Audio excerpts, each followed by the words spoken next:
Bismillahirrahmanirrahim. Today we are studying smooth muscle.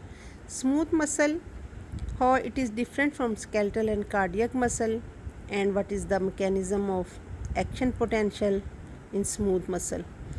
So now we start with smooth muscle. It has thick and thin filaments that are not arranged in sarcomeres. Therefore, they appear homogeneous rather than striated.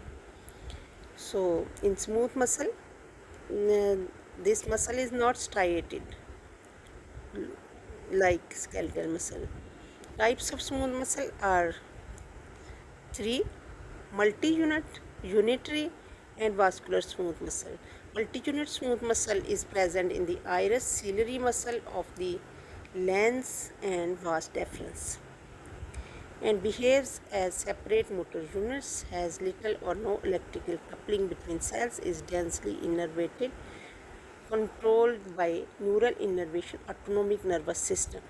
So multi-unit smooth muscle in iris ciliary muscle of lens and vas deferens is innervated by autonomic nervous system. Single unit smooth muscle is present in the uterus, gastrointestinal tract, ureter and bladder. So from gynae point of view, single unit smooth muscle or unitary smooth muscle is present in the uterus, is spontaneously active, exhibits slow waves and exhibits pacemaker activity which is modulated by hormones and neurotransmitters. It has high degree of electrical coupling between cells and therefore permits coordinated contraction of the organ like bladder, also in the uterus. And third is vascular smooth muscle. It has properties of both multi and single unit smooth muscle.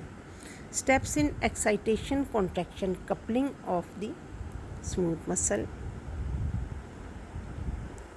Mechanism of excitation contraction is different from that in the skeletal muscle. There is no troponin. Instead, calcium regulates myosin on the thick filaments.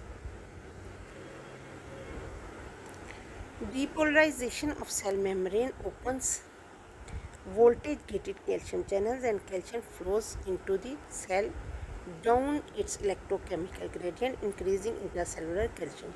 Hormones and neurotransmitters may open lesion gated calcium channels in the cell membrane. Calcium entering the cell causes release of more calcium from the sarcoplasmic reticulum in a process called calcium induced calcium release. Hormones and neurotransmitters also directly release calcium from the sarcoplasmic reticulum through inositol 145 triphosphate IP3 gated calcium channels.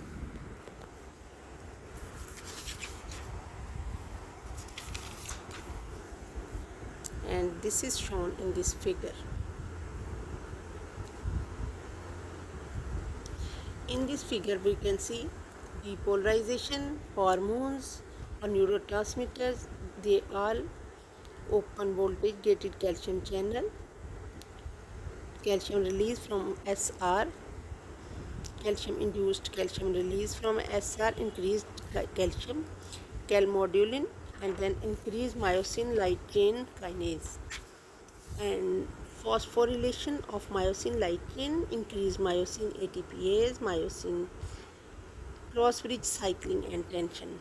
Intracellular calcium increases, calcium binds to calmodulin, the calcium calmodulin complex binds to and activates myosin light chain kinase. When activated, myosin light chain kinase phosphorylates myosin and allows it to bind to actin, thus initiating cross bridge cycling. The amount of tension produced is proportional to the intracellular calcium concentration. A decrease in intracellular calcium produces relaxation.